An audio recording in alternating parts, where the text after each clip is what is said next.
watching Apex News India. Good evening, viewers. This is Apex News India. I am Deepika S. Lingdor, welcoming you to the news. Let us first take a look at the headlines.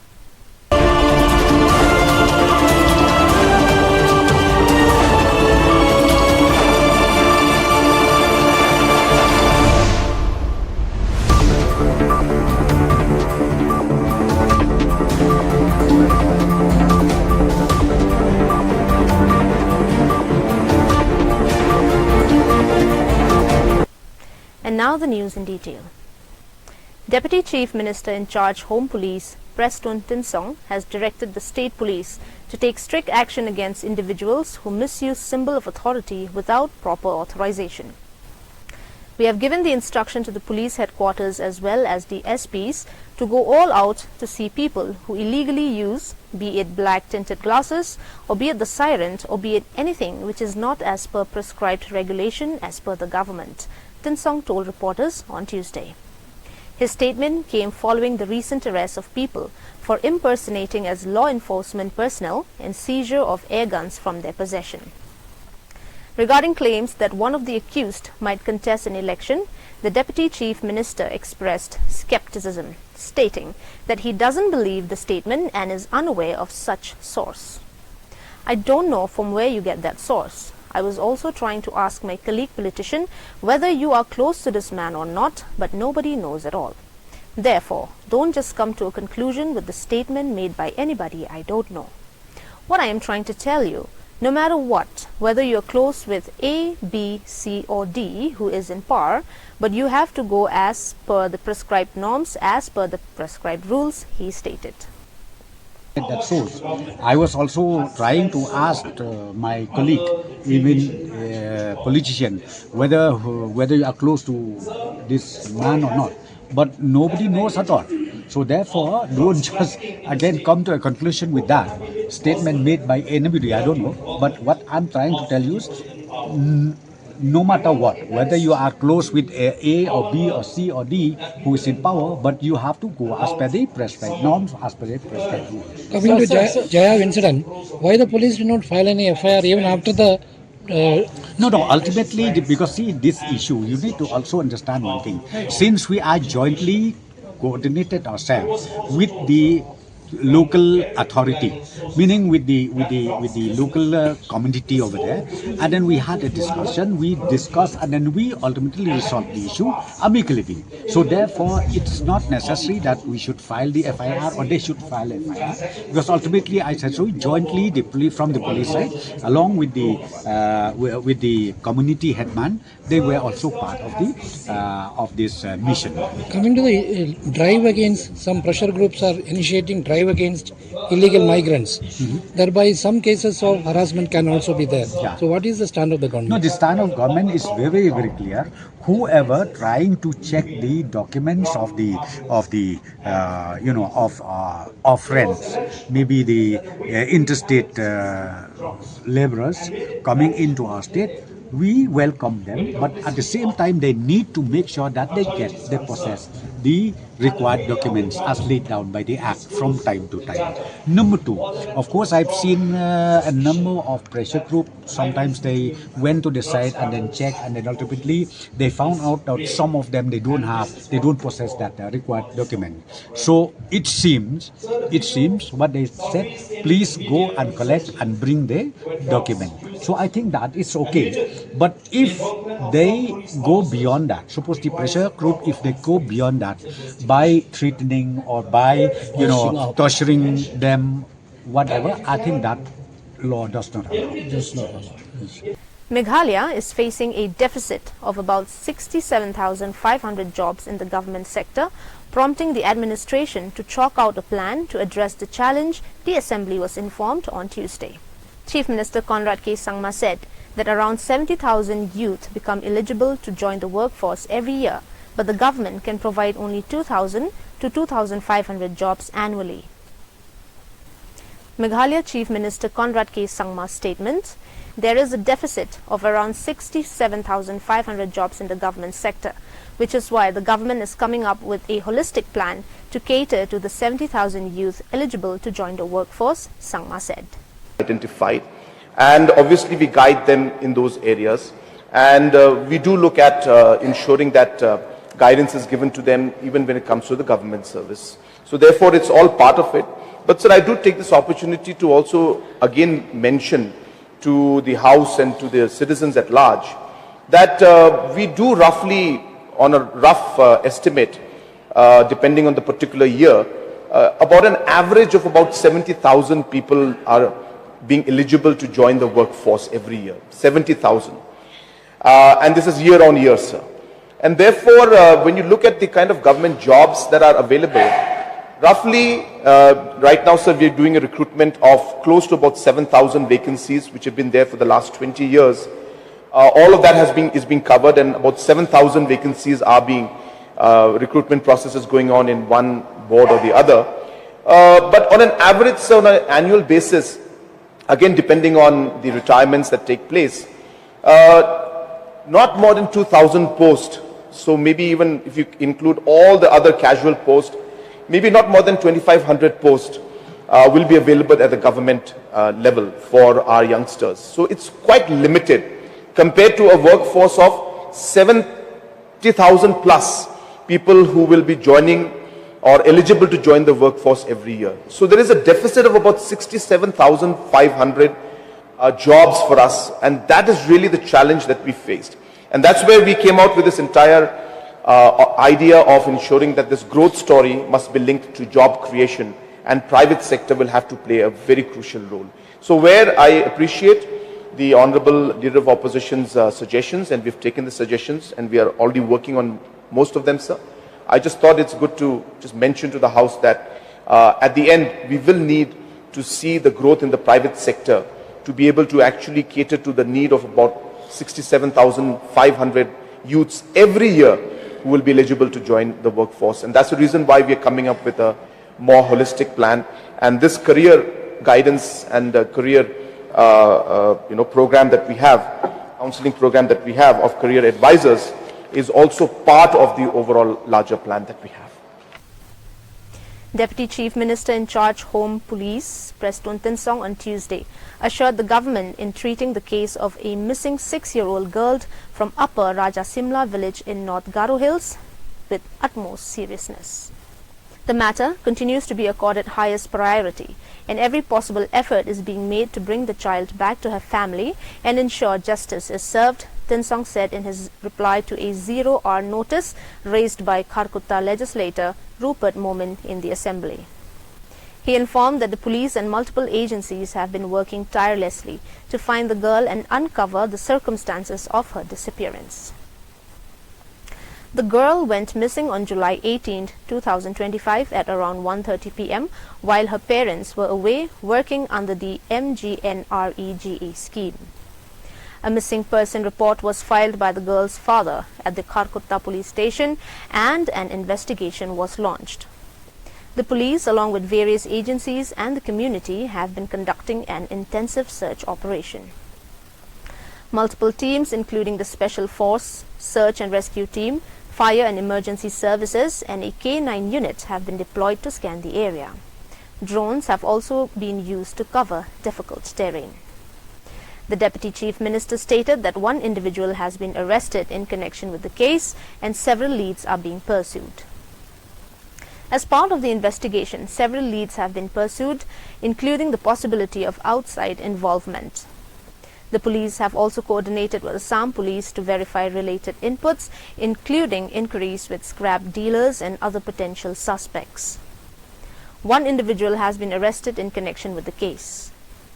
While some individuals were examined, no conclusive evidence had yet emerged, he said, while expressing concerns that despite the exhaustive multi-agency and interstate coordination, no trace of the missing child has been found as of date, and the case remains under active investigation. In a surprising development, Deputy Speaker Timothy D. Shira resigned from his post on Monday following a late-night call from Chief Minister Conrad K. Sangma, triggering speculation of a cabinet reshuffle. Shira revealed that Chief Minister Conrad K. Sangma called him around 11 p.m. on Sunday and asked him to step down. Shira said he complied without hesitation, explaining that as a senior-most party man, he believed it was not his place to ask why. Confirming the resignation, Assembly Speaker Thomas A. Sangma said an emergent meeting of the Business Advisory Committee BAC was called to review the calendar of the ongoing autumn session and fixed the date for electing a new Deputy Speaker. He informed that the election would be held on the last day of the session on September 12th. The Khasi Students Union Southwest Khasi Hills District, KSU SWKHD, has reiterated its opposition to the proposed allotment of agricultural land to the BSF, declaring that it will not be intimidated by an FIR lodged against its leader by the same of Hima Maharam. The FIR was filed after the student body staged a protest outside the HEMA office against the proposal to allot about 70 acres of agricultural land to the BSF for the establishment of a unit headquarters near the Mula River under Ranikor Civil Subdivision, Southwest Khasi Hills. The KSU has demanded that the plan be scrapped immediately. Speaking to reporters on Monday, KSU SWKHD President Marconi Thongni said the organization would not allow agricultural land to be handed over to the BSF. He alleged that only 2 close aides of the SAME had obtained patas for the land earmarked for allotment, while many villagers who have traditionally cultivated the area now stand to lose their farmland. We will not remain silent, and we are not afraid of the SAME's attitude. We are also not surprised by the FIR, since it has become his habit to act against anyone who questions his decision, Thongni said. The union accused the SAME of misusing his authority and vowed to continue resisting until the executive Darbar decides to revoke the allotment. Thongni explained that the organization initially refrained from making the matter public, considering it an internal affair of the HEMA. However, they were compelled to act after the SAME repeatedly failed to honor his assurances. The SAME cannot impose his will because the land belongs to the Raj community land and every member of the community has the right to use it, he asserted. Citing other alleged instances of abuse of power, Thongni pointed to the issue of mobile tower installations. He claimed that although villagers had provided no objection certificates (NOCs) to telecom companies, the SAME insisted that approvals be routed through him and that compensation payments be made directly to his office. The KSU leader also criticized the SAME's refusal to allot land for the office of the Ranikor Civil Subdivision, calling his justification of no land available disingenuous. In reality, he only wants money, Thongni alleged. Balong kaba mereka jingsiu pat kimyo jingsiu ha itu di balai zakat. Tekani kolong kejingnya perlu jingnya jungi kaba nilai ba kidon kitawar kaba hadum tak muslim la bang peniang kumharan ibor potlo kiwi bentar kitawar kim muslim la peniang kila subuh baik itu. TKI kaba ikandu kumharan ibor kepala poi sekejing IFR yang siang nomor ba kila persyak itu di kipri. Te kita kaba ngi ba kaba sakawiru kadang kajing kami kikun kejar ban snayin haka jakara jungki tekani kaba nilai ba nakliang si mukang ban snayin itu kikun kejar nakliang jungi keseng kama banong bangin susnga ban kang ki para kasijungi ban snayin teki kaba nilai haide waka suruk tuleng kaba pentre ka kapraran ko kai ga usia mulai usu hadin ba compensation kepada nakaliang itu serta galai compensation itu kinorat usun yang perlu sim tu kipor itu kinorat bagi kila yang itu baca hati itu boleh mau usim ai kinorat ya kata uang ai tak 100% tek 100% ru kembali bagi daya. The Khasi Students Union Southwest Khasi Hills District, KSU SWKHD, while lauding the Anti-Narcotics Task Force ANTF for its recent raid at City Palace in Lapalang in connection with a drug trafficking case, has shed light on a much wider issue: the trend of Bangladeshi nationals marrying indigenous women in Meghalaya and subsequently acquiring Indian documents to legitimize their stay. The hotel raided by the ANTF was allegedly operated by one Rana Ahmed, who escaped during the raid and remains at large. Speaking to reporters on Monday, KSU SWK-HD President Marconi Thongni claimed that Ahmed is a Bangladeshi national who married a Garo woman from Rajabara near Ranikor. This is not an isolated case. We have been monitoring him for some time, and he has allegedly been involved in drug peddling on multiple occasions, Thongni said. The ANTF seized a large quantity of Yaba tablets from the premises. According to the KSU, residents of Rajabara confirmed Ahmed's marriage to a local woman. Thongni further alleged that Ahmed had previously been arrested in Delhi and Kolkata, where his modus operandi reportedly involved leasing hotels to carry out illegal activities. Despite his foreign origin, Thongni claimed that Ahmed had managed to obtain an EPIC card as an Indian resident.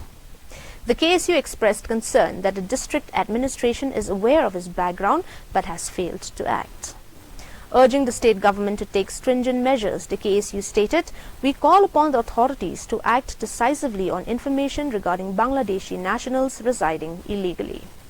He also pointed out that in several cases, the BSF had apprehended such individuals and handed them over to the police. These cases require proper follow-up, Thongni added. Tension gripped Molnom village in Manipur's Ukhrul district September 8th morning after armed militants allegedly stopped a passenger bus travelling from Sina Keitei to Imphal, sparking fear and panic among commuters. According to eyewitnesses, the incident occurred around 7:30 to 8 a.m. when armed Kuki militants intercepted the bus along the Sina Keitei Imphal route near Molnom. The militants reportedly seized passengers' mobile phones and searched them to check if any photographs or recordings of a militant camp had been taken. While the devices were returned later, the armed groups allegedly fired blank rounds, creating chaos and insecurity among travelers. Footage of the incident circulated on social media, with a video posted on Facebook page Zokhan Kaul showing armed men confronting passengers. The caption read, "Free movement at your own risk," underscoring the volatile security situation in the area.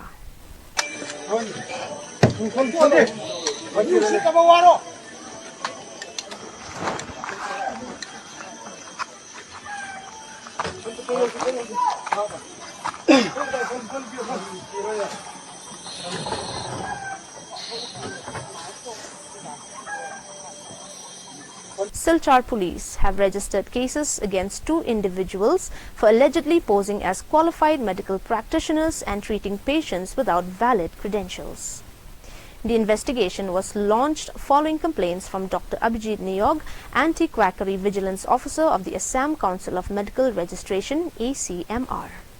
An FIR filed at Silchar police station named Pankaj Chaudhary, a resident of 2nd Link Road, Silchar, who allegedly represented himself as a medical specialist, gastroenterologist and diabetologist. He reportedly issued prescriptions, displayed signboards and claimed medical qualifications including MBBS, MD and international fellowships using registration number 24147. Police verification revealed that the registration number belongs to a different doctor from Uttar Pradesh. The genuine Dr. Pankaj Chaudhary completed MBBS from Kazakh University in 2003, MD in General Medicine from KG Medical College, Lucknow, and DM in Gastroenterology from AIIMS, New Delhi. ভুয়া চিকিৎসকজনৰ নাম হ'ল মীৰ হুছেইন আহমেদ বৰভূঞা, 23 বছৰ বয়স। তেওঁৰ পিতৃৰ নাম হ'ল ইয়াহিয়া বৰভূঞা, তেওঁ গুণীগ্ৰাম পাৰ্ট 2 কাটিগড়ৰ।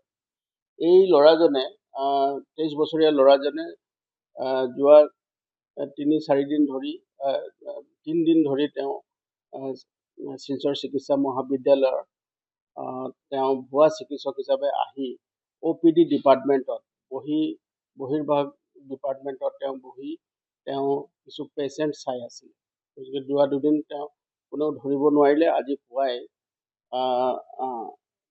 তেওঁ সন্দেহজনকভাৱে তেওঁ কিছু লোকে তেওঁক সন্দেহ কৰে যে তেওঁ চিকিৎসক নহয়। লগে লগে আমি আৰক্ষী লোক গৈ তেওঁক লৈ আহে আৰু লগে লগে আমি মানুহজনক যেতিয়া সোধপোছ কৰোঁ, সোধপোছ কৰাৰ কালত এই কথা পোহৰলৈ আহে যে তেওঁ এজন সম্পূৰ্ণ ভুৱা এজন যুৱক, তেওঁ গুণিগ্ৰাম হাইস্কুলত তেওঁ অধ্যয়ন কৰিছে।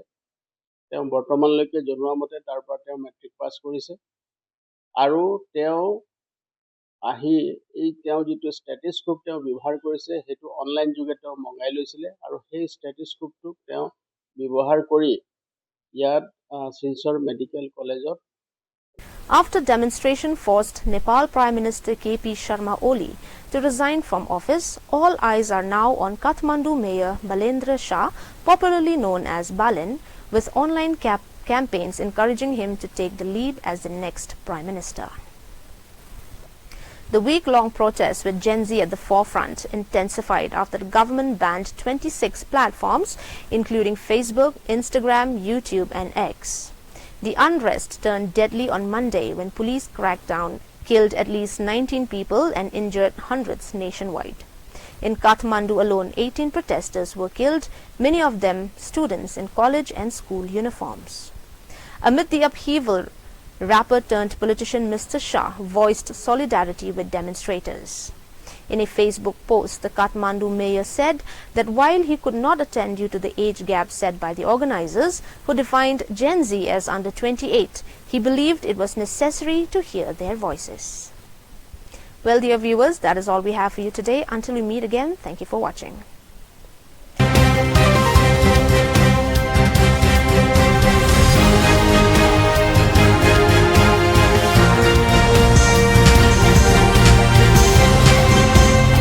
You are watching Apex News India.